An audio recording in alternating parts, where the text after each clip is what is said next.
Hi hello ನಮಸ್ಕಾರ ಸ್ನೇಹಿತರೆ. ಈ ಒಂದು ವಿಡಿಯೋ ತುಂಬ ಇಂಪಾರ್ಟೆಂಟ್ ಆಗಿರುವಂಥದ್ದು, ಬಹು ಮುಖ್ಯವಾಗಿರುವಂಥದ್ದು. ಯಾರ್ಯಾರಿಗೆ ಪಿಂಚಣಿ ಬರ್ತಾ ಇದೆ ಅಂದರೆ ವಿಧವೆ ವೇತನ ಆಗಿರ್ಬೋದು, ಅಂಗವಿಕಲರ ವೇತನ ಆಗಿರ್ಬೋದು, ಅಥವಾ ವಯಸ್ಸಾಗಿರೋರಿಗೆ ವೇತನ ಬರ್ತಾ ಇದೆಯಂತೆಲ್ಲ, ಪಿಂಚಣಿ ವೇತನ ಬರ್ತಾ ಇದೆಯಲ್ಲ, ಅಂಥವ್ರಿಗೆ ತುಂಬ ಇಂಪಾರ್ಟೆಂಟ್ ಆಗಿರುವಂಥ ಈ ಒಂದು ವಿಡಿಯೋ ಸ್ಕಿಪ್ ಮಾಡಿಬಿಡಿ. ಏನಪ್ಪ ಅದು ಅಂತಂದರೆ, ಇವಾಗ ನಿಮಗೆ ಬರ್ತಾ ಇರುವಂಥ ಪಿಂಚಣಿ ಅಮೌಂಟು ಬರ್ತಿದೆಯಾ ಇಲ್ವಾ, ನಿಂತೋಗಿದೆಯಾ, ಅಥವಾ ಬರ್ತಿದ್ರೆ ಯಾವ ಅಕೌಂಟಿಗೆ ಬರ್ತಿದೆ, ಯಾವ ಯಾವ ಡೇಟಲ್ಲಿ ಬಂದಿದೆ ಅನ್ನೋದು ಸಂಪೂರ್ಣವಾಗಿ ಸ್ಟೇಟಸನ್ನು ಚೆಕ್ ಮಾಡ್ಕೋಬೋದು. ಯಾವ ರೀತಿ ಅಂತ ಹೇಳ್ಕೊಡ್ತೀನಿ ನಾನು. ನಿಮ್ಮ ಒಂದು ಮೊಬೈಲ್ನಲ್ಲೇ ಈ ಒಂದು ಸ್ಟೇಟಸನ್ನು ಚೆಕ್ ಮಾಡ್ಕೋಬೋದು.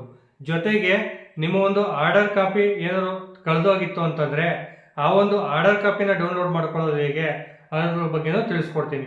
ಹಾಗಾಗಿ ನನ್ನ ಒಂದು ಚಾನಲ್ನ ಇನ್ನೂ ಯಾರ್ಯಾರು ಹೊಸಬ್ರು ನೋಡ್ತಾ ಇದ್ದೀರಾ, ಸಬ್ಸ್ಕ್ರೈಬ್ ಮಾಡ್ಕೊಂಡಿಲ್ಲ, ಸಬ್ಸ್ಕ್ರೈಬ್ ಮಾಡ್ಕೊಡಿ. ಈ ಒಂದು ವಿಡಿಯೋ ಇಷ್ಟ ಆದರೆ ಲೈಕ್ ಮಾಡಿ, ಹಾಗೆ ಎಲ್ರಿಗೂ ಶೇರ್ ಮಾಡಿ ಅಂತ ಹೇಳ್ತಾ ಬನ್ನಿ. ಆಗಿದ್ರೆ ಇವತ್ತಿನ ವಿಡಿಯೋನ ಸ್ಟಾರ್ಟ್ ಮಾಡೋಣ. ಇವಾಗ ನಾವು ಸ್ಟಾರ್ಟಿಂಗ್ ಏನು ಮಾಡಬೇಕಪ್ಪ ಅಂತಂದರೆ, ನಿಮ್ಮ ಒಂದು ಫೋನು ಅಥವಾ ಲ್ಯಾಪ್ಟಾಪು ಡೆಸ್ಕ್ಟಾಪು ಏನಿರುತ್ತೆ ಅದರಲ್ಲಿ ನಿಮ್ಮ ಒಂದು ಗೂಗಲ್ಲು ಅಥವಾ ಕ್ರೋಮ್ ಬ್ರೌಸರ್ನ ನೀವು ಓಪನ್ ಮಾಡ್ಕೋಬೇಕು.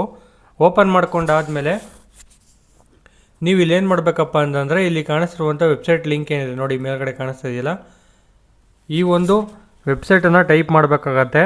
ಈ ಲಿಂಕನ್ನು ಡಿಸ್ಕ್ರಿಪ್ಷನ್ ಬಾಕ್ಸಲ್ಲಿ ಹಾಕಿರ್ತೀನಿ. ಅದರ ಲಿಂಕ್ ಮೂಲಕ ನೀವು ಕ್ಲಿಕ್ ಮಾಡ್ಕೊಂಡು ಹೋಗ್ಬೋದು. ಅಥವಾ ನೀವು ಟೈಪ್ ಮಾಡ್ತಿದ್ರೆ ಗೂಗಲಲ್ಲಿ DSSP.Karnataka.government.in ಅಂತ ಸರ್ಚ್ ಮಾಡಿದ್ರೆ ಈ ಒಂದು ವೆಬ್ಸೈಟ್ ಓಪನ್ ಆಗುತ್ತೆ. ಈ ಒಂದು ವೆಬ್ಸೈಟ್ನಲ್ಲಿ ನೀವು ನೋಡ್ತಿರ್ಬೋದು, ಸ್ಟಾರ್ಟಿಂಗ್ ಇವಾಗ ಏನು ಮಾಡಬೇಕು, ಮೋರ್ ಆಪ್ಷನ್ ಮೇಲೆ ನಾವು ಕ್ಲಿಕ್ನ ಮಾಡಬೇಕು. ಆ ಮೋರ್ ಆಪ್ಷನ್ ಮೇಲೆ ಕ್ಲಿಕ್ ಮಾಡಾದ್ಮೇಲೆ ಇಲ್ಲಿ ಕಾಣಿಸಿರುವಂಥ ಪಿಂಚಣಿ ಸ್ಥಿತಿ ಅಂತ ಇದೆಯಲ್ಲ, ಇದ್ರ ಮೇಲೆ ನಾವು ಕ್ಲಿಕ್ನ ಮಾಡಬೇಕು. ಈಗ ಕ್ಲಿಕ್ ಮಾಡಿದ್ಮೇಲೆ ಇಲ್ಲಿ ಕಾಣಿಸಿರುವಂಥ ಬೆನಿಫಿಷರಿ ಸ್ಟೇಟಸ್ ರಿಪೋರ್ಟ್ ಅಂತ ಇದೆ. ಓಕೆ, ಇವಾಗ ಇಲ್ಲಿ ಎಂಟರ್ ಬೆನಿಫಿಷರಿ ಐ ಡಿ ಅಂತಿದೆ. ಈಗ ನಿಮಗೆ ಗೊತ್ತಿರ್ಬೋದು, ಬೆನಿಫಿಷರಿ ಐ ಡಿ ನಿಮ್ಮ ಹತ್ರ ಇರೋಲ್ಲ. ಆಲ್ಮೋಸ್ಟ್ ಆಲ್ 99% ಜನ ಹತ್ರ ಈ ಒಂದು ಐ ಡಿ ಇರೋದಿಲ್ಲ.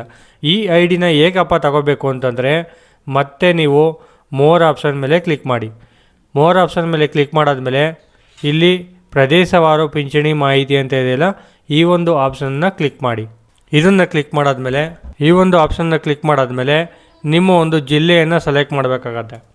ನಿಮ್ಮ ಒಂದು ಜಿಲ್ಲೆಯನ್ನು ಸೆಲೆಕ್ಟ್ ಮಾಡಿ, ನೆಕ್ಸ್ಟು ನಿಮ್ಮ ಒಂದು ತಾಲೂಕನ್ನು ಸೆಲೆಕ್ಟ್ ಮಾಡಿ, ನೆಕ್ಸ್ಟು ಇಲ್ಲಿ ಕಾಣಿಸಿರುವಂಥ ಗ್ರಾಮೀಣನ ನಗರ ಪ್ರದೇಶನ ಅನ್ನೋದು ಕೇಳುತ್ತೆ.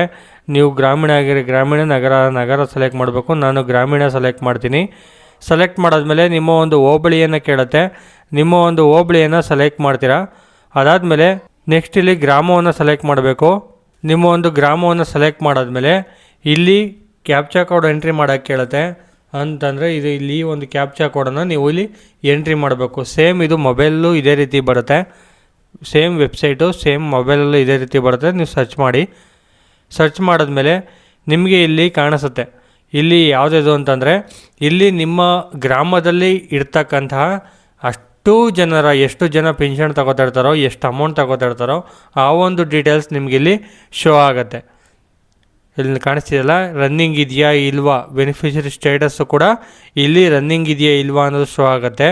ನೆಕ್ಸ್ಟು ಯಾವ ಅಕೌಂಟಿಗೆ ಬರ್ತಿದೆ, ಏನು ಬರ್ತಿದೆ ಅಂತ ಹೇಳ್ಕೊಡ್ತೀನಿ. ಅದನ್ನ ಯಾವ ರೀತಿ ಚೆಕ್ ಮಾಡಬೇಕು ಅನ್ನೋದ್ರ ಬಗ್ಗೆ ಇವಾಗ ತಿಳಿಸ್ಕೊಡ್ತೀನಿ. ಇವಾಗ ನೀವೇನು ಮಾಡಬೇಕಪ್ಪ ಅಂತಂದರೆ, ಆವಾಗ ನೆಕ್ಸ್ಟ್ ಏನು ಮಾಡಬೇಕು, ಈಗ ನೀವು ಹುಡುಕ್ಬೇಕಿಲ್ಲಿ ನಿಮ್ಮದು ಎಲ್ಲಿದೆ ಅಂತೇಳಿ. ಇಲ್ಲಿರುವಂಥದ್ದು 4 ಜನ ಇದೆ. ನೆಕ್ಸ್ಟು 2 ಮೇಲೆ ಕ್ಲಿಕ್ ಮಾಡಿ, ಇಲ್ಲಿ ಹುಡುಕ್ಬೇಕಾಗತ್ತೆ. ನೆಕ್ಸ್ಟು 2 ಮೇಲೆ ಕ್ಲಿಕ್ ಮಾಡಿದ್ಮೇಲೆ ಹೆಸರುಗಳು ಬರ್ತಾ ಹೋಗ್ತವೆ. ನೆಕ್ಸ್ಟು 3 ಮೇಲೆ ಕ್ಲಿಕ್ ಮಾಡಿ, ನಿಮಗೆ ಹುಡುಕಿ ಸಿಗತ್ತೆ ಯಾವುದಾದ್ರು ಹೆಸರು ಎಲ್ಲಿದೆ ಅದನ್ನು ಸಿಗತ್ತೆ. ಇಲ್ಲಿ 4 ಮೇಲೆ ಕ್ಲಿಕ್ ಮಾಡಿದ್ರೆ ನೆಕ್ಸ್ಟ್ ಪೇಜ್ ಓಪನ್ ಆಗುತ್ತೆ. ಇಲ್ಲಿ ಹುಡುಕೋಬೇಕು. ಇವಾಗ ನೆಕ್ಸ್ಟು ನೀವು ಸಿಕ್ಕಿದ ಮೇಲೆ, ನಿಮ್ಮ ಒಂದು ಹೆಸರು ಡೀಟೇಲ್ಸು ಸಿಕ್ಕಿದ ಮೇಲೆ ಆ ಒಂದು ಬೆನಿಫಿಷರಿ ಐ ಡಿ ಏನಿರುತ್ತೆ ಈ ಒಂದು ಐ ಡಿನ ನೀವು ಕಾಪಿ ಮಾಡ್ಕೋಬೇಕು. ಅಥವಾ ಬರೆದಿಟ್ಕೊಳ್ಳಿ, ಒಂದು ಕಡೆ ಪೇಜಲ್ಲೆಲ್ಲರೂ ಬರೆದು ಕಾಪಿ ಮಾಡಿಕೊಂಡು ಇಟ್ಕೊಳ್ಳಿ. ಇಲ್ಲಿ ಡೀಟೇಲ್ಸು ಕಾಣುತ್ತೆ ನಿಮಗೆ, ಏನು ಡೀಟೇಲ್ಸ್ ಬರ್ತಿದೆ, ಯಾವಾಗ ಬರ್ತಿದೆ, ಯಾವಾಗಿಂದ ಬರ್ತಿದೆ, ಆವಾಗ ಆರ್ಡರ್ ಕಾಪಿ ಬಂತು ಅನ್ನೋದು ಸಂಪೂರ್ಣವಾಗಿ ಬೆನಿಫಿಷರಿ ಸ್ಟೇಟಸಲ್ಲೇ ಶೋ ಆಗುತ್ತೆ. ನೆಕ್ಸ್ಟ್ ಇವಾಗ ಏನು ಮಾಡಬೇಕಪ್ಪ ಅಂತಂದರೆ, ಇದನ್ನು ನೀವು ಕಾಪಿ ಮಾಡ್ಕೊಂಡಾದಮೇಲೆ ಅಥವಾ ಬರೆದಿಟ್ಕೊಂಡಾದಮೇಲೆ ನೆಕ್ಸ್ಟ್ ಇಲ್ಲಿ ಮೋರ್ ಮೇಲೆ ನಾವು ಕ್ಲಿಕ್ನ ಮಾಡಬೇಕು.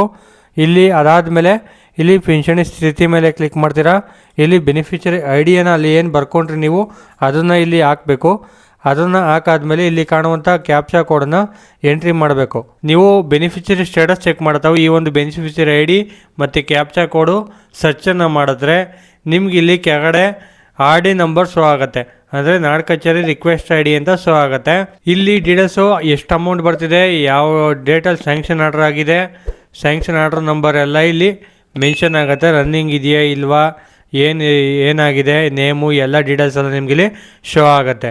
ಇವಾಗ ಇದೆಲ್ಲ ಶೋ ಆದಮೇಲೆ ನೆಕ್ಸ್ಟು ನೀವೇನು ಮಾಡಬೇಕು, ಇಲ್ಲಿ click here to latest payment details ಅಂತ ಇದೆಯಲ್ಲ, ಇದ್ರ ಮೇಲೆ ನಾವು ಕ್ಲಿಕ್ನ ಮಾಡಿದ್ರೆ ಇಲ್ಲಿ ನೀವು ಯಾವ ಡೇಟಲ್ಲಿ ನಿಮ್ಮ ಅಕೌಂಟ್ಗೆ ಅಮೌಂಟ್ ಬಂದಿದೆ, ಯಾವಾಗ ಬಂದಿದೆ, ಎಷ್ಟು ಬಂದಿದೆ, ಯಾವಾಗೆಲ್ಲ ಬಂದಿದೆ ಅನ್ನೋದು ಸಂಪೂರ್ಣವಾಗಿ ಇದರಲ್ಲಿ ನಿಮಗೆ ಗೊತ್ತಾಗತ್ತೆ. ಈ ಒಂದು ಕ್ಲಿಕ್ ಮಾಡೋದು ಅಲ್ಲಿ ಬರ್ಕೊಂಡಂಥ ನಂಬರನ್ನು ಎಂಟ್ರಿ ಮಾಡಿಕೊಂಡು ಇಲ್ಲಿ ಶೋ ಮೇಲೆ ನಾವು ಕ್ಲಿಕ್ನ ಮಾಡಿದ್ರೆ ಯಾವ ಡೇಟಲ್ಲಿ ಬಂದಿದೆ, ಎಷ್ಟೆಷ್ಟು ಅಮೌಂಟ್ ಬಂದಿದೆ, ಯಾವಾಗೆಲ್ಲ ಬಂದಿದೆ ಅನ್ನೋದೆಲ್ಲ ನಿಮಗಿಲ್ಲಿ ಶೋ ಆಗುತ್ತೆ. ಮತ್ತು ಯಾವ ಬ್ಯಾಂಕಿಗೆ ಬಂದಿದೆ ಅನ್ನೋದು ನಿಮಗಿಲ್ಲಿ ಕಾಣುವಂಥದ್ದು, ಯಾವ ಡೇಟಲ್ಲಿ ಬಂದಿದೆ, ಯಾವಾಗ ಬಂದಿದೆ ಅನ್ನೋದೆಲ್ಲ ಶೋ ಆಗುತ್ತೆ. ಇಷ್ಟು ಯಾವಾಗ ಚೆಕ್ ಮಾಡ್ತೀವಿ ನಾವು ಸ್ಟೇಟಸ್ನ, ಇದು ಸ್ಟೇಟಸ್ ಚೆಕ್ ಮಾಡೋ ವಿಧ. ನೆಕ್ಸ್ಟು ನಾವು ಇವಾಗ ಆರ್ಡ್ರ್ ಕಾಪಿನ ಡೌನ್ಲೋಡ್ ಮಾಡ್ಕೋಬೇಕಪ್ಪ ಅಂತಂದರೆ ಈಗ ನೀವೇನು ಮಾಡಬೇಕು, ಇಲ್ಲಿ ಮೇಲ್ಗಡೆ ಕಾಣಿಸ್ತಿರುವಂಥ ಬ್ಯಾಕ್ ಬಟನ್ನ ಕ್ಲಿಕ್ ಮಾಡಿದ್ರೆ ನಿಮಗೆ ಆರ್ಡ್ರ್ ಕಾಪಿನ ಡೌನ್ಲೋಡ್ ಮಾಡೋದು ಹೇಗೆ ಅನ್ನೋದನ್ನ ನಾನು ಹೇಳ್ಕೊಡ್ತೀನಿ. ಇವಾಗ ನೀವೇನು ಮಾಡಬೇಕು, ಅದೇ ಬೆನಿಫಿಷರಿ ಐ ಡಿನ ನಾವಿಲ್ಲಿ ಎಂಟ್ರಿ ಮಾಡ್ತೀವಿ. ಬ್ಯಾಕ್ ಬಂದಾದಮೇಲೆ ಎಂಟ್ರಿ ಮಾಡಿಬಿಟ್ಟು ಇಲ್ಲಿ ಆ ಒಂದು ಕ್ಯಾಪ್ಚಾ ಕೋಡನ್ನು, ಅಲ್ಲಿ ಕಾಣುವಂಥ ಕ್ಯಾಪ್ಚಾ ಕೋಡನ್ನು ಎಂಟ್ರಿ ಮಾಡೋಣ. ಎಂಟ್ರಿ ಮಾಡಿಬಿಟ್ಟು ಸರ್ಚ್ ಅಂತ ಕ್ಲಿಕ್ ಮಾಡಿದ್ರೆ ಈಗ ಇಲ್ಲಿ ಕಾಣಿಸ್ತಿರುವಂಥ ಡೀಟೇಲ್ಸ್ ಮತ್ತೆ ಶೋ ಆಗುತ್ತೆ. ಇಲ್ಲಿ ಕಾಣಿಸುವಂಥ ನಾಡ್ ಕಚೇರಿ ರಿಕ್ವೆಸ್ಟ್ ಐ ಡಿ ಅಂತ ಇದೆಯಲ್ಲ, ಈ ಆರ್ ಡಿ ನಂಬರ್ ಏನಿದೆ, ಈ ಒಂದು ಆರ್ ಡಿ ನಂಬರನ್ನು ನೀವು ಕಾಪಿ ಮಾಡ್ಕೋಬೇಕು ಅಥವಾ ಬರೆದು ಇಟ್ಕೋಬೇಕು. ಬರೆದು ಇಟ್ಕೊಂಡಾದ್ಮೇಲೆ ನೆಕ್ಸ್ಟು ಆರ್ಡ್ರ್ ಕಾಪಿನ ಯಾವ ರೀತಿ ಡೌನ್ಲೋಡ್ ಮಾಡೋದು ಅನ್ನೋದ್ರ ಬಗ್ಗೆ ಈಗ ನೆಕ್ಸ್ಟ್ ವಿಡಿಯೋ ತೋರಿಸ್ತೀನಿ ನೋಡಿ. ನೆಕ್ಸ್ಟ್ ಏನು ಮಾಡಬೇಕಪ್ಪ ಅಂದರೆ ನಾಡ್ ಕಚೇರಿ ವೆಬ್ಸೈಟನ್ನ ನೀವು ಓಪನ್ ಮಾಡಬೇಕು. ಈ ಒಂದು ನಾಡ್ ಕಚೇರಿ ವೆಬ್ಸೈಟ್ ನಿಮ್ಮ ಒಂದು ಗೂಗಲ್ ಅಥವಾ ಕ್ರೌಮ್ ಬ್ರೌಸರ್ಗೆ ಹೋಗ್ಬಿಟ್ಟು ನಾಡ್ ಕಚೇರಿ ಲಾಗಿನ್ ಮೇಲೆ ನೀವು ಕ್ಲಿಕ್ನ ಮಾಡಿದ್ರೆ ಈ ಒಂದು ಲಾಗಿನ್ ಪಬ್ಲಿಕ್ ಕರ್ನಾಟಕ ಅಂತ ಓಪನ್ ಆಗುತ್ತೆ. ಇದ್ರ ಮೇಲೆ ನೀವು ಕ್ಲಿಕ್ನ ಮಾಡ್ಕೊಳ್ಳಿ. ನೆಕ್ಸ್ಟ್ ಇಲ್ಲಿ ನಿಮ್ಮ ಒಂದು ಮೊಬೈಲ್ ನಂಬರನ್ನು ಎಂಟ್ರಿ ಮಾಡ್ಕೊಳ್ಳಿ. ನೆಕ್ಸ್ಟು ಒ ಟಿ ಪಿಯನ್ನು ಪಡೆಯಿರಿ ಮೇಲೆ ಕ್ಲಿಕ್ ಮಾಡಿದ್ರೆ ನಿಮ್ಮ ಏನು ಒಂದು ಮೊಬೈಲ್ ನಂಬರನ್ನು ಹಾಕ್ತೀರಿ, ಅದಕ್ಕೆ ಒಂದು ಒ ಟಿ ಪಿ ಬರ್ತದೆ. ಆ ಒಂದು ಒ ಟಿ ಪಿ ಸೆಂಡ್ ಕೊಟ್ಟ ಮೇಲೆ ನೀವು ಒ ಟಿ ಪಿ ನಿಮ್ಮ ಒಂದು ಮೊಬೈಲ್ ನಂಬರ್ಗೆ ಬರುತ್ತಲ್ಲ, ಅದನ್ನು ನೀಟಾಗಿ ಎಂಟ್ರಿ ಮಾಡ್ಕೊಳ್ಳಿ. ಎಂಟ್ರಿ ಮಾಡಿಕೊಂಡು ಅಲ್ಲಿ ಕಾಣುವಂಥ ಕ್ಯಾಪ್ಚಾ ಕೋಡನ್ನು ನೀವು ಇಲ್ಲಿ ಎಂಟ್ರಿ ಮಾಡಬೇಕು. ಕ್ಯಾಪ್ಚಾ ಕೋಡನ್ನು ನೀವು ಎಂಟ್ರಿ ಮಾಡಾದಮೇಲೆ ಇಲ್ಲಿ ಲಾಗಿನ್ ಅನ್ನೋ ಬಟನ್ ಮೇಲೆ ನೀವು ಕ್ಲಿಕ್ನ ಮಾಡಬೇಕು.